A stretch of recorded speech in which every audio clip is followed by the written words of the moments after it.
No vídeo de hoje nós temos vários assuntos para falar. O primeiro é esse post aqui do Felipe De Martini, que diz o seguinte, abre aspas, do Trump, né? Talvez a gente pague a nossa dívida de 35 trilhões de dólares com um pequeno cheque de cripto. Vamos entregar a eles um pouco de Bitcoin e acabar com nossos 35 trilhões de dólares. O presidente americano falando em pagar a dívida nacional com Bitcoin.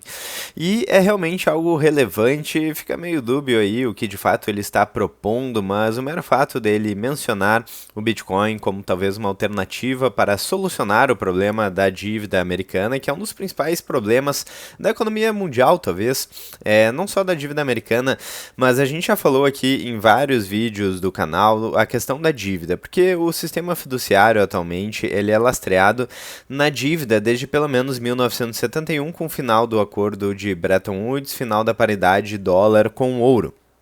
Desde então, o dólar não tem mais esse lastro físico no ouro e políticos e burocratas podem, à vontade, expandir a quantidade de moeda, criar dívida e por aí vai. E não à toa, a dívida dos Estados Unidos agora, na verdade, já passa de 38 trilhões de dólares, vem crescendo e esse não é um problema exclusivo dos Estados Unidos. Praticamente qualquer país do mundo tem um problema de dívida crescente e o sistema financeiro tradicional ele é lastreado nessa dívida, é lastreado nos títulos de dívida do Estado e, portanto, quando o mercado financeiro, quando os grandes players já estão percebendo isso, mas quanto mais eles percebem que essa dívida dificilmente será paga, a não ser que a moeda seja desvalorizada de maneira brutal, então a confiança nesses títulos ela vai caindo.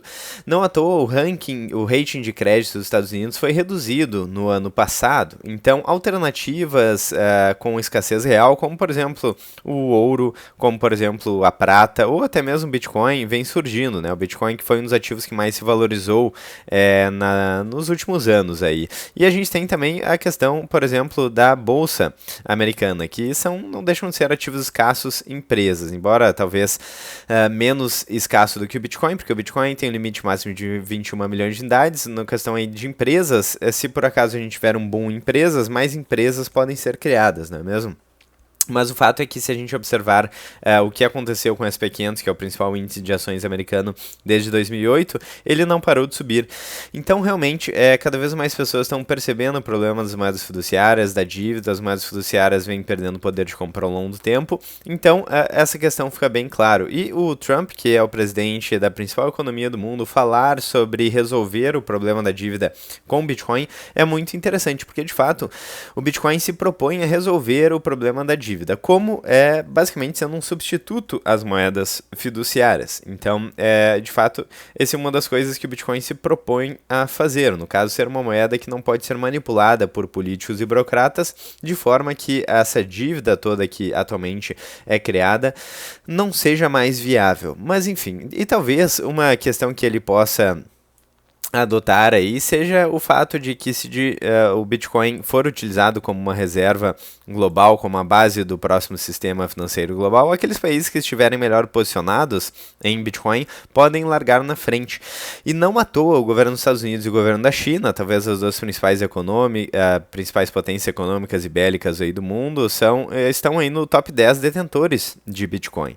Então realmente o presidente dos Estados Unidos colocar o Bitcoin como uma tese central aí para a questão da solução da dívida é algo bastante grande, é algo bastante relevante. Por isso eu quis trazer aqui para vocês. E antes da gente continuar na análise, já deixa o like e considere fazer parte da área de membros do canal.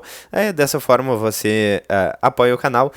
É o famoso elogio sincero, que você pode fazer por apenas R$ 7,99 de quebra, ter acesso a todo o conteúdo exclusivo, os vídeos da área de membros aqui do canal, onde você pode ver aí os fundamentos do Bitcoin, as ferramentas, os indicadores e os fundamentos que eu utilizo para analisar o ativo. Bom, então seguindo aqui, e aí, claro, lembrando, nada disso é uma dica de investimentos, é o disclaimer que sempre temos que fazer aqui no canal. Então o ponto não é simplesmente aqui pagar a dívida, essa notícia aqui que eu trouxe, mas o ponto é o que quem define o que é o dinheiro.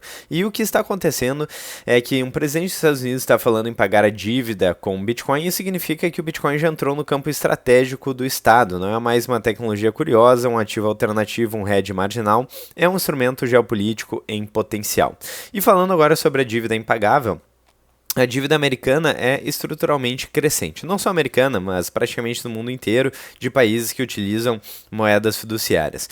Os juros consomem o orçamento e o crescimento não acompanha, então nenhum ajuste fiscal resolve isso. O sistema precisa de inflação monetária, ativos que absorvam liquidez e novas âncoras de confiança. E o Bitcoin pode entrar aí na conversa, pois ele tem uma escassez absoluta, né, uma oferta absolutamente limitada, ele é neutro politicamente, não pode ser impresso e já é aceito globalmente. Então o Bitcoin vira o ativo de reserva não soberano mais óbvio. Então antes o Bitcoin era uma ameaça ao sistema e agora o Bitcoin ele talvez tenha que ser incorporado pelo sistema, não pelo interesse político disso, porque é muito mais útil poder imprimir moeda livremente, se beneficiar da impressão de dinheiro via efeito Cantillon, a gente paga a conta via inflação, então talvez não seja tão útil politicamente adotar o Bitcoin, mas talvez seja inevitável, porque conforme o Bitcoin vem ganhando poder de compra, né, vem se valorizando e vem ganhando adoção, talvez os últimos a adotarem podem comprar mais caro. Isso pode não ser interessante, porque diferente das moedas fiduciárias que podem ser impressas por políticos, burocratas, pelo Estado, o Bitcoin não há essa possibilidade. Então existem vários casos, aí a gente falou recentemente sobre a Venezuela, que aparentemente pode ter uma reserva aí de Bitcoin, a gente falou sobre outros países que já estão acumulando Bitcoin, a própria China e Estados Unidos estão no top 10 aqui detentores de Bitcoin do mundo, então é realmente uma corrida que pode se acelerar a qualquer momento, e o Bitcoin pode se tornar um ativo estratégico e geopolítico. E agora, começando o ano de 2026, as notícias ficam um pouquinho mais positivas, porque no anual aqui estamos com uma valorização do Bitcoin, então com um ano relativamente positivo para o preço do Bitcoin. É muito cedo, o ano acabou de começar, estamos ainda em janeiro, e tem muita coisa para rolar, essa promoção pode durar mais tempo, estamos lateralizando aí no preço do Bitcoin já faz algum tempo, né? Pelo menos um mês, um pouco mais que isso, então pode ser que, de fato, a promoção, entre aspas, dure mais tempo, e até a gente chega em patamares menores de preço. Mas o que vem se desenhando aqui é o Bitcoin se tornando cada vez mais relevante como um ativo aí estratégico. Então, regulações dos Estados Unidos estão ficando mais suaves, a adoção institucional, principalmente nos Estados Unidos, mas no mundo, está acelerando, e a narrativa está mudando para um cenário de inevitabilidade. A implicação é que quando líderes começam a falar em voz alta, o mercado ainda está precificando em silêncio. O preço vem depois, a narrativa vem antes, certo? Então, geralmente isso é o que acontece, e é realmente grande um presidente dos Estados Unidos falar de forma tão aberta sobre o assunto. Eu quero falar também rapidamente sobre um indicador que é o Energy Value Oscillator, que acaba de ficar verde. E as últimas vezes que isso aconteceu, então 2016, 2019, 2020, 2023, tivemos alta, e agora isso está acontecendo novamente em 2026. Então não é um indicador de hype, ele acaba medindo, então o que é esse indicador? Ele mede o valor relativo versus a energia da rede. E historicamente, quando ele fica verde, significa que o Bitcoin pode estar subprecificado em relação aos fundamentos. Obviamente, não analisem apenas um indicador, por isso eu até falo sobre os vídeos aqui da área de membros, onde eu falo sobre diversos indicadores que são úteis aí para acompanhar o preço do Bitcoin. Então, não analisem unicamente esse indicador, mas é interessante observar aí realmente esse padrão de momentos onde o indicador mostrou aí um sinal de potencial alta, que aconteceu em 16, 19, 20 e 23. Bom, então, aqui nós temos um padrão histórico, nunca foi o topo, sempre foi a fase inicial, quando esse indicador ele demonstra um potencial início de alta, né? E o que isso diz sobre 2026? A gente tem uma rede mais forte, um hash rate alto, uma adoção crescente e o preço ainda contido em comparação com essa força computacional. É uma assimetria clássica aí que geralmente ocorre no início do ciclo. Então, segundo esse sinal, o risco pode já ter ficado para trás e o upside pode não ter ter sido precificado ainda. O mercado pode demorar um pouquinho para reagir, mas depois pode reagir rápido, certo? E 2026 não começa com euforia, mas com fundamentos. Então, interessante aqui mais um indicador para o preço do Bitcoin. E é importante lembrar isso, que o Bitcoin, durante a maior parte do tempo, ele está pacato, está corrigindo, está lateralizado. Peguem aqui, por exemplo, de março de 2018, continuou aí em queda durante muito tempo, teve uma queda ainda maior.